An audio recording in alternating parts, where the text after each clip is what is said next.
Hello everyone viewers, আমি রাজ। আপনারা দেখতেছেন মেশিনারি ইউটিউব চ্যানেল। কোনো দর্শক বন্ধু যদি রাইস মিলের ব্যবসা শুরু করতে চায় তাহলে এই ভিডিওটা তাদের জন্য।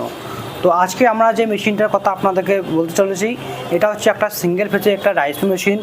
এই মেশিন দিয়ে আপনারা প্রতি ঘন্টায় 400 কেজি চাল উপার্জন করতে পারবেন, একদম যেটা ফ্রেজার পলিশ চাউল। আপনারা দেখতে পাচ্ছেন চাউলের কোয়ালিটি কীরকম এবং কি চাউলটা কত স্পিডে বের হইতেছে। আপনারা এটা হচ্ছে আমাদের 2024-এর মেশিন 6W300 রাইস মেশিন।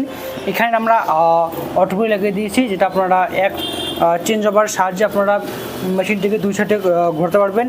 আর এই মেশিন দিয়ে আপনারা প্রতি ঘন্টায় 400 কেজি চাল বের করতে পারবেন। আর দুইটা পাশের যে হলারটা আছে সেই হলারটা দিয়ে আপনারা প্রতি ঘন্টায় গম ভুট্টা গুঁড়ো করতে পারবেন 50 থেকে 60 কেজি। আর এই মেশিন দিয়ে আপনারা তো আজ আরেকটা হলার দেখতে পাচ্ছেন, এই হলারটা দিয়ে আপনারা গম ভুট্টা হলুদ মিট মশলা একদম পাউডার করতে পারবেন। আর এই হলারটা দিয়ে আপনারা 50 থেকে 60 কেজি একদম গুঁড়ো করতে পারবেন।